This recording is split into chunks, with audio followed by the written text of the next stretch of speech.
Tere! Minu nimi on Anari ja olin ka kunagi krabikoolis Norkotkas. Kui ma õigesti mäletan, siis see algas, kui olin teises klassis äkki või kolmandas ja selliseid elutähtsad asju nagu Minecraft ja Roblox ja net ja nutitelefonid ei olnud olemas ja kuidagi tuli oma vaba aega sisustada. Ja mäletan, et ema tuli minu juurde jutuga, et tahetakse teha krabile Norkotkaste rühm, et kas ma oleks ka huvitatud. Ja muidugi ma olin huvitatud ja liitusin ka selle rühmaga. Ja minu mäletamist mööda olime me taasiseseisvunud Eestis esimesed Norkotkad selle krabirühmaga. Ja mis sealt mõni siuke helgem hetk välja tuua, mis mulle väga meeldis, et sai käia palju laagrites. Käisime päris tihti nädalavahetustel Sännas, Nursipalus, jäime ööseks.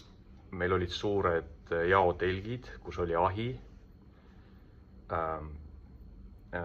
Eriti hästi on meelde jäänud üks laager äkki oli Sännas, kus üks mees jäi meil ahju kütmise ajal magama ja ühe sõbra saapad sulasid ahju peal ära.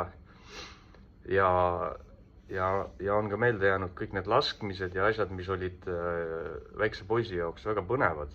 Sai teha pauku, sai lasta märki ja ma ei ole kursis, kas tänapäeval ka sellised asjad toimuvad, aga meil nii-öelda selle suve kõige oodatum sündmus oli Kaitseliidu päevad, kus meie käisime ka Võru maleva koosseisus mitmeid kordi võistlemas igasugustes erinevates harjutustes, takistusrajad, laskmised ja nii edasi.